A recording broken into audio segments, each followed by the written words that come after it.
Good evening and welcome to the evening news for today, Friday, February 25th, 2022. I am Timothy Jaikran. Thank you for tuning in. Now let's take a look at some of the lead stories tonight. With new oil industry fire service aiming to get advanced expertise resources, works in new CORENTYNE hospital to begin this year, parents call for reopening of ZORG primary school, Guyana records decrease in marine fatalities within the last 5 years, and GUYANA'S minimum wage for 2022 now stands at $130,000. Now for the news in detail. New challenges have emerged for the Guyana Fire Service with the growing oil industry, and authorities are now transitioning to meet these demands, which entails obtaining highly skilled expertise and resources. Rupasina reports. Home Affairs Minister Robson Ben on Friday highlighted some of the challenges for the Guyana Fire Service as the Fire Prevention Board targeted the business community and members of the public on methods to mitigate fires. According to him, one of the newly emerged challenges is the new landscape of the oil and gas sector and fulfilling services both onshore and offshore. In the midst of the budding oil sector, government is also moving to finalize the Wales Development Zone. The requirement to respond to fires in such settings, he added, are at a higher level. We have new challenges. I, of course, have to go to the O&G, not the OMG, the oil and gas development that is upon us. And the fact that for that development offshore, we have to have highly skilled professional fire service persons present, not only in the vessels offshore, but also in relation to the developments onshore, the lay-down yards all along these banks you see springing up every day. I'm surprised flying over, driving along to see how many new lay-down yards and bonds are being put down. They have to have fire prevention systems and methods involved with those constructions, because too much of what is stored are chemicals. It was also noted that resources needed to combat fires in taller structures that are being constructed and acts of arson are other challenges facing the fire service. If we have had a number of arson attacks recently, it's sad to say that some Guyanese in the diaspora who have certain political ambitions or leanings have been calling that the city of Johnson will burn down if this and that doesn't happen. Of course, they don't live here. I would say that I've gone to a number of fires in the city and on the coast. Lives were lost. The livelihood is shattered. The businesses is shattered. And if we have the situation like the attempts, the last 2 or 3 attempts to catch a fire, the wars, if those things continue to occur and we're not getting on top of it, the whole question of safety, of trade and industry is challenged, and things will become much, much more expensive in relation to transport logistics. Even though we transition into concrete houses, buildings, with better means or natural means of preventing the spread of fires, we still have to pay attention to the question of fire prevention. And also too, now that we're getting into larger buildings going up several stories, we have to pay attention to the question of fire prevention in those buildings. Meanwhile, a ladder truck will be added to the existing fleet as the fire service aims to modernize its resources, skills, and expertise. Rupa Sinarayan, The Evening News. With the state set for CARICOM's 33rd International Meeting, which will be held in Belize, heads of government of the Caribbean community are expected to deliberate on a host of major issues, including the region's most pandemic economic recovery, which, according to CARICOM Secretary General Dr. Carla Barnett, is critical. More in this Vanu Manikchan report. Giving a review of the agenda for the upcoming regional meeting, CARICOM Secretary General Dr. Carla Barnett outlined that key among the issues on the table is the post-pandemic recovery. We really cannot stay locked up, because if we stay locked up, people have to produce, they have to eat, they have to do their business every day, and you can't do that in an extremely constrained social setting.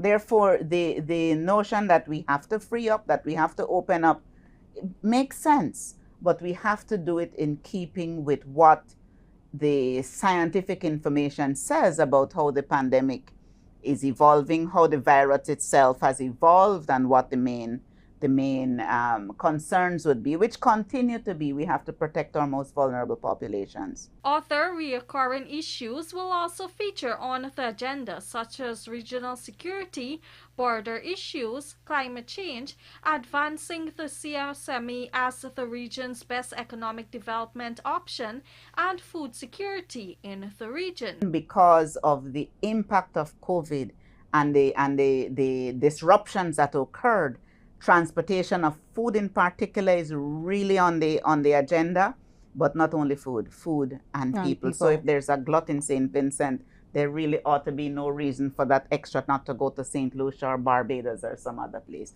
And the ministers of agriculture have been, and the officials have been, talking about all of the things that need to be sorted through, phytosanitary stuff, for example, to ensure that we manage the movement in such a way that nobody's agriculture sector is compromised.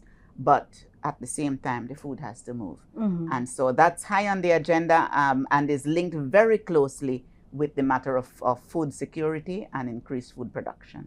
Under the chairmanship of Belize Prime Minister, CARICOM heads of governments will be gathering in person for the first time in 2 years for the 33rd Intersessional Meeting in San Pedro, Belize. According to the CARICOM Secretary General, this meeting is particularly special since not only is it her first in-person meeting with regional leaders since assuming office, but also because it is being held in her home country. Following the intersessional meeting set for March 1st and 2nd, there will be a CARICOM SICA meeting also in Belize that will see Caribbean leaders meeting with counterparts from Central and South America to advance cooperation talks. United Nations Secretary General Antonio Guterres is expected to address that gathering. Reporting for the Evening News, Vanu Manikchand. Following the successful hosting of the inaugural International Energy Conference and Expo in Georgetown last week, plans are already afoot for the second edition of the event to be held early next year. In this Amar Prasad report, you will hear that the organizers are looking to have more local sectors join the conversation on sustainable development. Let's have a look. This is according to Chief Executive Officer of the International Energy Conference and Expo, Anthony Abel. Speaking at a press conference Thursday morning to reflect on last week's successful event and plans for next year's conference and expo, she announced intentions to expand local participation. It would be the inclusion of more industries, definitely, and how they would adopt sustainable measures. We want to see more sectors involved, the mining sector, the logging sector, and just to continue to build on the conversations that were already taking place at the venue inside. Next year's conference is scheduled for February 14 to 17, and the organizers anticipate a 30% growth for the second edition. According to Abel, the major challenge this year was capacity, something which they will address at the next event. However, talking about the success of the inaugural event held last week, Communications Director Alex Graham said they achieved all and even surpassed some of their goals. That's one of the things I believe we achieved, bringing to the table conversations about energy and sustainability and not just about oil and gas exploration. The fact that we brought some of the biggest names in this sector to Georgetown was significant for Guyanese businesses, because in this industry we are new players, so that the bulk of the companies in this are going to be international companies. They were present on the ground here opening up opportunities for engagement with local businesses. And so that was significant for local businesses. The way to judge what local businesses could benefit from this is not just to walk around and count how many local booths we had, but equally count how many opportunities were opened up by global businesses being present. Graham further noted that local participation and benefits for small Guyanese businesses will continue to be a main catalyst of the conference and expo. It might be better to have a 1-hour session for certain kinds of small businesses to come and engage with some people directly in a room like this than to try to say we want to give the 40 of them booths downstairs. It's access they want. It's opportunities they want. Some Guyanese business are at the stage where a booth is what is useful for them, but not every Guyanese business today needs a booth. They need access and they need opportunities. We will provide them with access and opportunities. Last week's first ever International Energy Conference and Expo was funded privately and managed entirely by Guyanese. It had 32 sponsors, 822 conference attendees, including members of the diaspora, and 153 exhibitors. For the evening news, Omar Prasad. As the demands for advanced healthcare grows countrywide, the Guyana government had announced the construction of 6 new hospitals, one of which will be on the quarantine. Health Minister Dr. Frank Anthony has revealed that construction of this facility will begin this year following allocations made in the 2022 budget. Our Berbice correspondent Andrew Carmichael tells us more. Since last year, government officials have been hinting at the development of a new state-of-the-art hospital in Region 6, East Berbice Quarantine. And in the 2022 budget, allocations were made for the construction of 6 new health care facilities, one to be on the quarantine and the others at Bat, Number 75 Village, Anna Regina, Tushen, Diamond, and more. No information is available on the location for the new hospital for the quarantine, but the evening news understands that it will be constructed somewhere in the vicinity of Number 43 Village. During a recent interaction with the media, Health Minister Dr. Frank Anthony spoke about the new hospital. When we are talking about a new hospital, we decided at a minimum the space that we would need is approximately 4 acres of land. Myself and the chairman, one early morning, we drove up there to look at the land, where we were going to get that land and so forth. And all those arrangements have already been made so that the land would now be transferred to the Ministry of Health so that we can start that construction. The budget that has been recently passed, we have put the resources to start that project this year. Apart from the 75 beds, the new facility is expected to have beds for key specialty obstetrics and gynecology, and is also expected to have 3 theaters. But if you build a unit like this, you also want the doctors who will be working there to have access to modern imaging facility. And while you have a CT scan here, they would also have another CT scan and other imaging facilities would be available in that new facility. In addition to that, you will have an up-to-date lab so that all the different tests and so forth that you need to do would be done by this facility. As it stands now, the minister says there will be need for staff to be trained. Next year, he says opportunities for training will commence. The new quarantine hospital is expected to be open in 2 years' time. Meanwhile, the Skeldon Hospital is also being upgraded. Recently, a new ward was opened. All the facilities that we have there, we have enhanced. And that type of work is going to continue. But we also recognize another fundamental truth.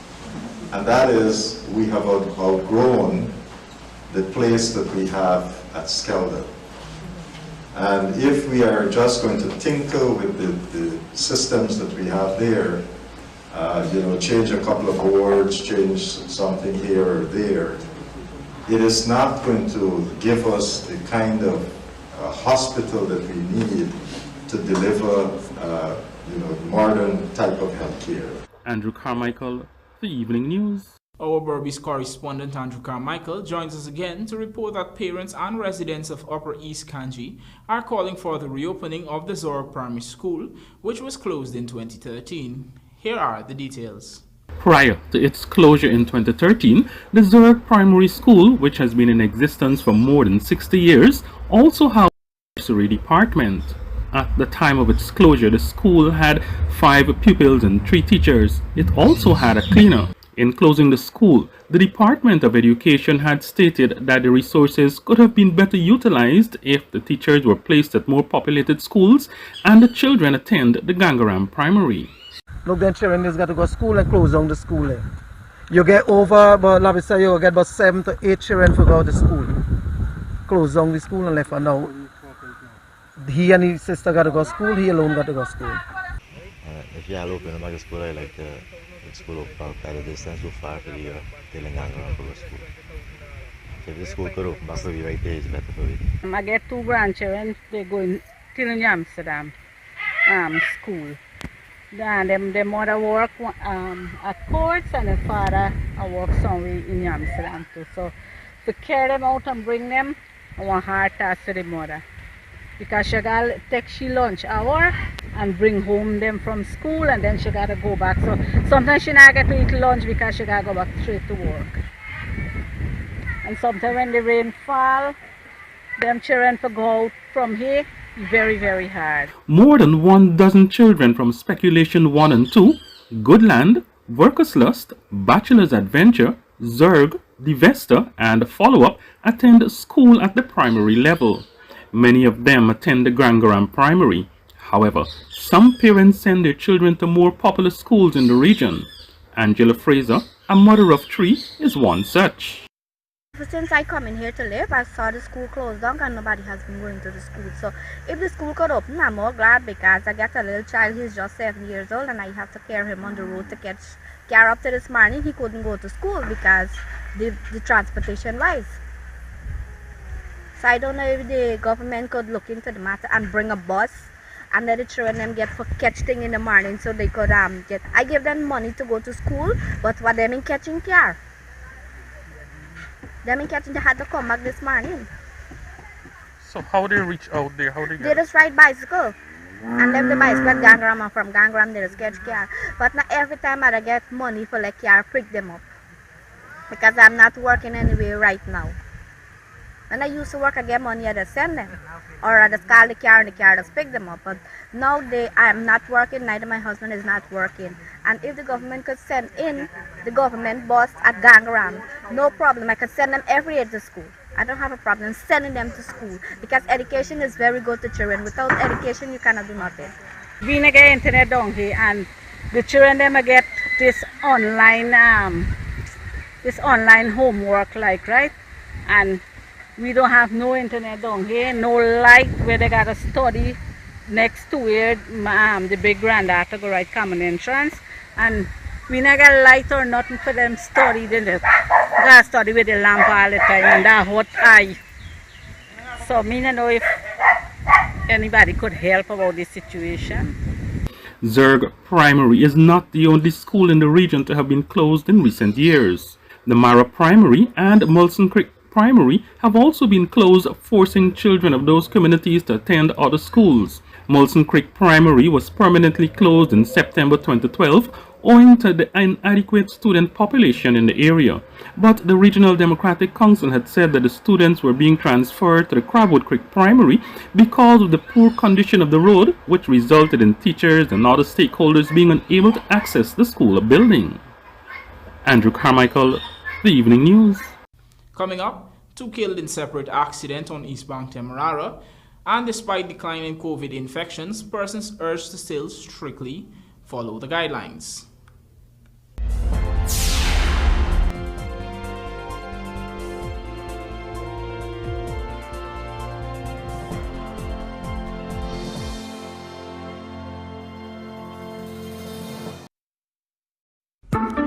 Did you know that when you leave your property unoccupied and unmanaged, it deteriorates much faster than you can imagine?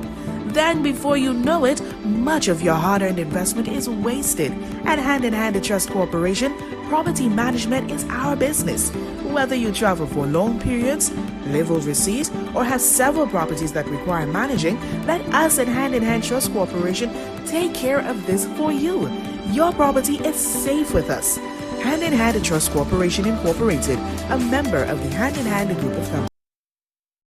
John Lewis Styles introduces Eddie Domani, Vertical Sport, and Alberto Cardinale, a line of very affordable men's clothing, especially suited for the workplace. Get polos from $2,800, dress shirts from $3,995, shirt jacks from $5,500, and even jeans and dress pants from $5,995. We can supply large companies with special sizes and colors upon request. Come visit us on Waterloo Street and ask for a quotation. Umbrellas, computer bags, footwear, and women's workwear are also available. John Lewis Styles, simply different. Looking to bring your dream home to reality or simply taking on a home improvement project? Then National Hardware Limited is where you should start. Let us put that touch to your home.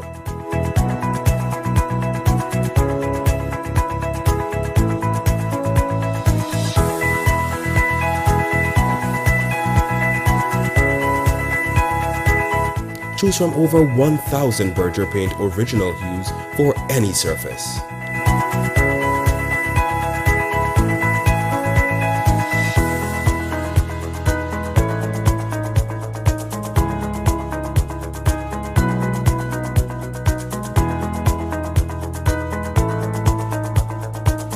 We are known for our trusted brands such as Westinghouse, Philips, Satco, Rubbermaid, Pyrex, Gibson Home, and so much more. National Hardware Limited, your do-it-best store, located in downtown Georgetown and industrial site Rheinveld.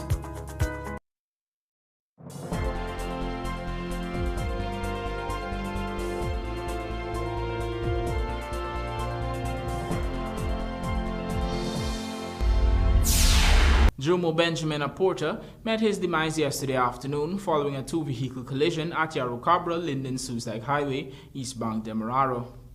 The accident, which occurred at about 15:10 hours, involved motor lorries GXX 2366 and GYY 6745. At the time of the accident, Yannick Pratt, owner of the latter vehicle, was in the cab of the truck while Benjamin was in its tray. Police have said the motor lorry GXX 2366 was traveling at a fast rate of speed and was in the process of overtaking a line of vehicles when its left front collided with the right side of the other truck as the latter vehicle was turning into Yarrowcabra Pump Road. As a result of the collision, Benjamin fell out of motor lorry GYY 6745 and was run over by the motor lorry GXX 2366. The injured porter was picked up in an unconscious condition and taken to the Diamond Hospital, where he was pronounced dead. The driver of GXX 2366 has been arrested. Meanwhile, 52-year-old Michael Gladstone Monroe of Section 8 Diamond, East Bank, Demerara, was yesterday killed following a two-vehicle collision at Friendship, East Bank, Demerara. That accident occurred at about 18:10 hours and involved motor lorry GAB 1835, driven by a 21-year-old of Linden Suicide Highway, and motor pickup PRR 2609, driven by the late Monroe. Preliminary investigations revealed that the pickup was traveling along the Friendship Public Road at a fast pace when the driver lost control and the vehicle collided with the truck, which was proceeding in the opposite direction. As a result of that collision, Monroe sustained injuries about his body and was taken in an unconscious condition to the Diamond Hospital, where he was pronounced dead on arrival. A breathalyzer test was conducted on the driver of the motor lorry, but no trace of alcohol was detected in his system. Investigations into this fatal accident are ongoing. Noting that most marine-related fatalities occur in rural, do you mean hinterland, regions of the country, the Maritime Administration Department says Guyana has seen a significant decrease in these types of deaths within the last 5 years. Amar Prasad reports. In 2017, Guyana had recorded 18 maritime deaths, 4 from accidents and 14 from other incidents. In 2018, 23 deaths were registered, 5 from accidents, 2 from other incidents, and 16 from piracies. In 2019, 11 deaths were recorded, all occurring from various incidents. For 2020, 8 deaths were recorded, all as a result of accidents, while in 2021, Guyana recorded 6 deaths, 2 from accidents and 4 from other incidents. During a recent exclusive interview with the Evening News, Director General of the Maritime Administration Department, Stephen Thomas, pointed out that a number of these accidents and incidents occurred in the rural areas of Guyana. A lot of them occurring in the rivers, especially the rural areas, like in the northwest, in the mining areas, the Mazruni and the Cayuni and those which are very treacherous. And as I said, regrettably, we do get fatalities there. And but we have instituted measures over the past several years to improve the safety of those operations. But we do, as I said, there still are fatalities. But we do whatever we do through training, sensitization to reduce. But these things, it happen. We had a few in the northwest, whereby vessels both hit submerged objects, and portions were catapulted out of their boats and things like that. Despite the decrease in the maritime fatalities, the Marit head contended that any loss of life is unfortunate. As such, he said, the department is hoping that in the near future, the number of fatalities can be reduced to 0.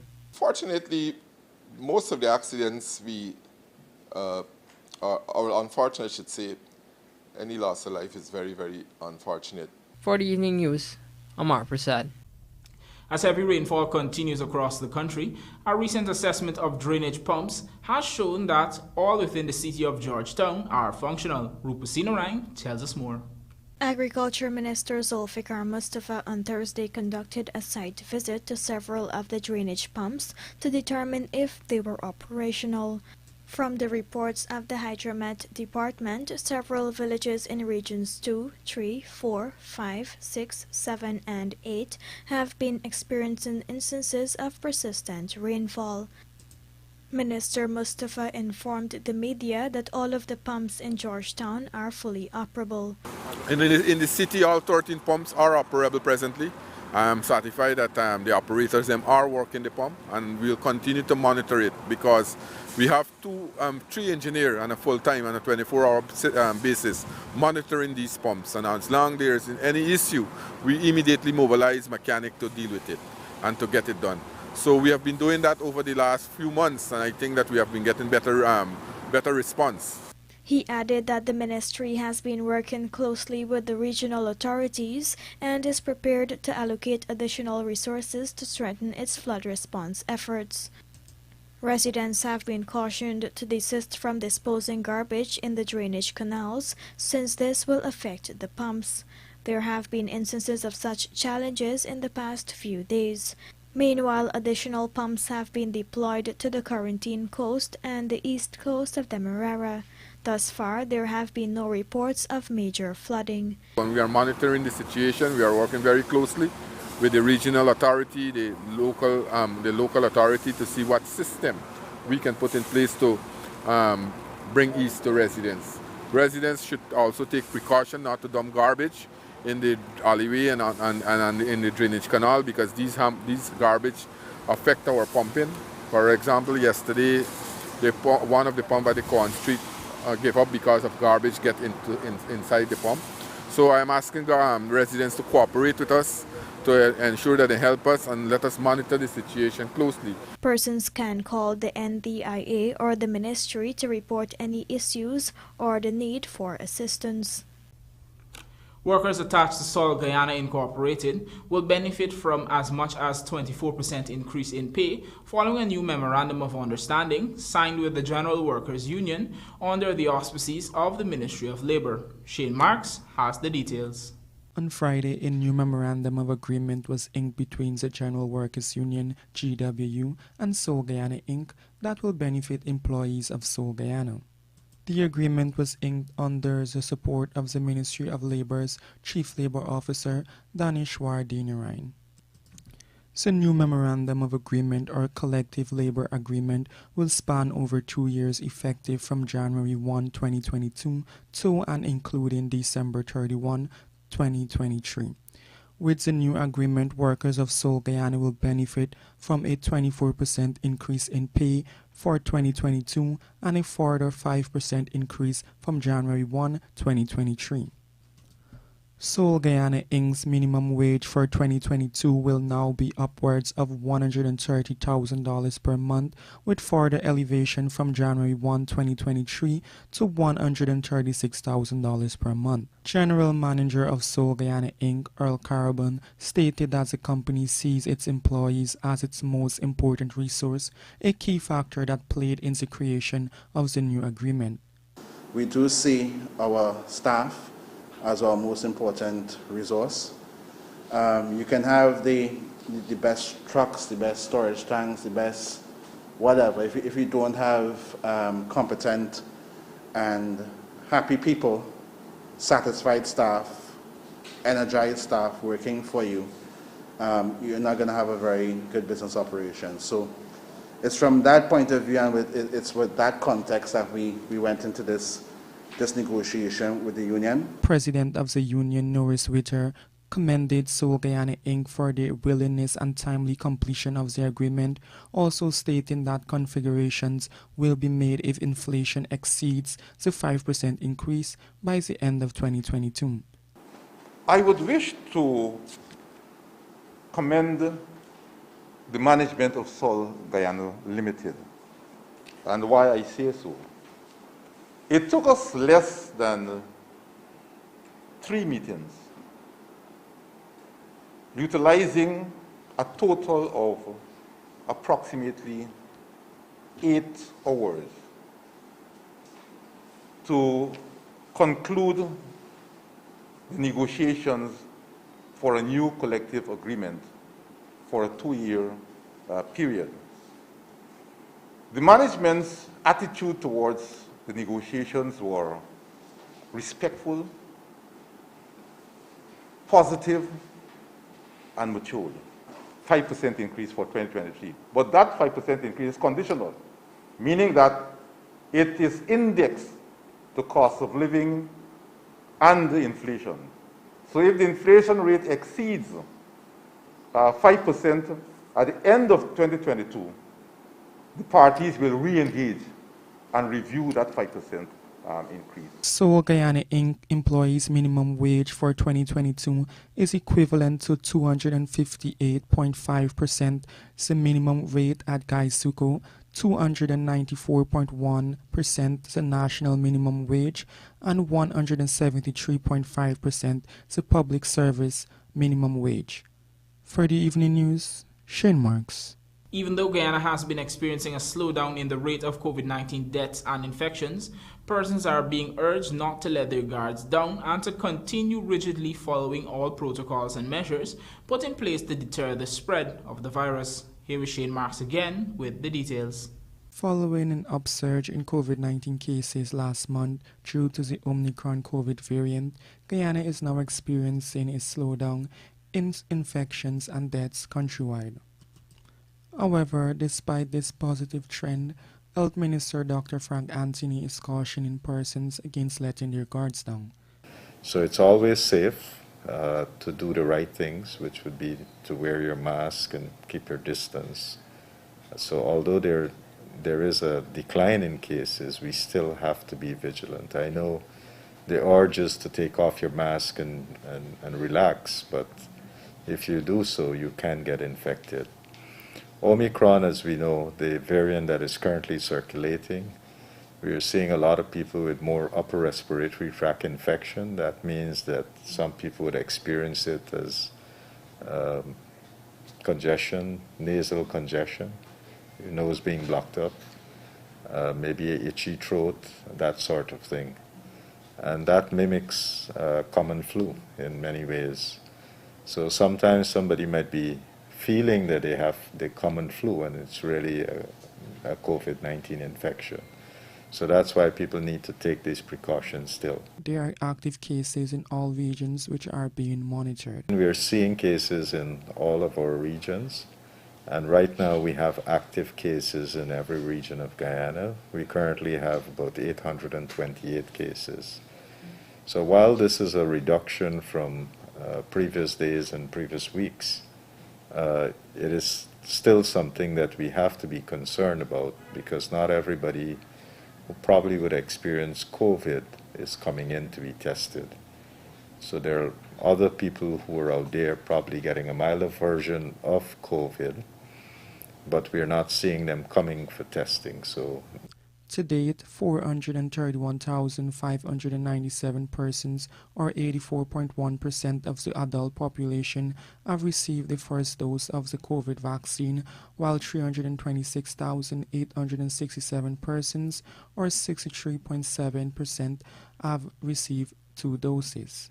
33.1% of the children population aged 12 to 17 are fully inoculated with 2 doses. 49,742 booster jabs have been administered.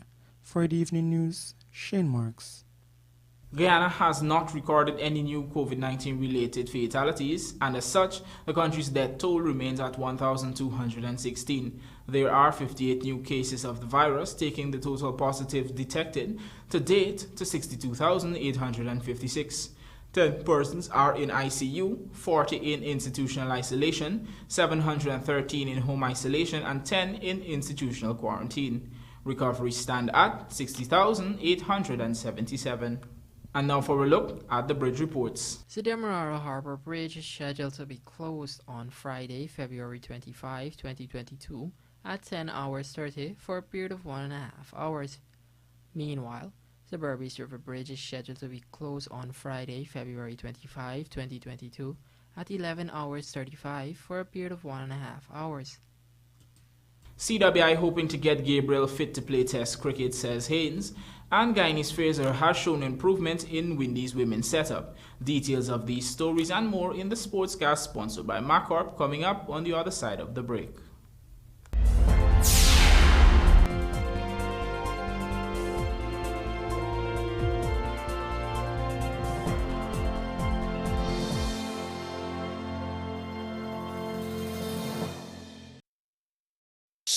It happens. Your septic tank is full. All the waste from your toilet goes into your septic tank through the sewage line. When your tank is full, the 2 most common indicators are an overflowing tank and an overflowing toilet. It is recommended that Sevon's Waste Management empty your septic tank every 2 to 3 years to avoid any embarrassment.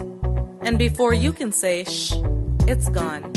Call Sevon's Waste Management today at 218-1455 or 218-1156.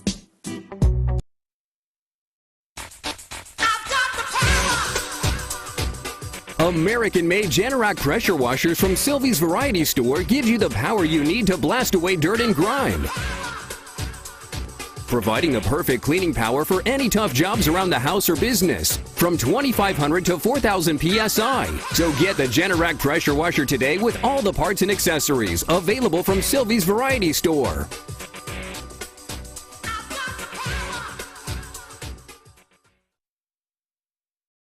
Ultra Lubricants, the leading lubricants for tropical conditions, has been serving you for over 40 years, extending the life cycle of your vehicle's engine by protecting it from wear and corrosion, removes impurities, and reducing frequent vehicle oil changes. Ultra Lubricants is for every market, from two-wheel light vehicle to trucks, construction, agriculture equipment, mining activities, and boating. Ultra Lubricants, world-class lubricants for tropical conditions. Distributed by Industrial Supply of Guyana, Inc. and available nationwide.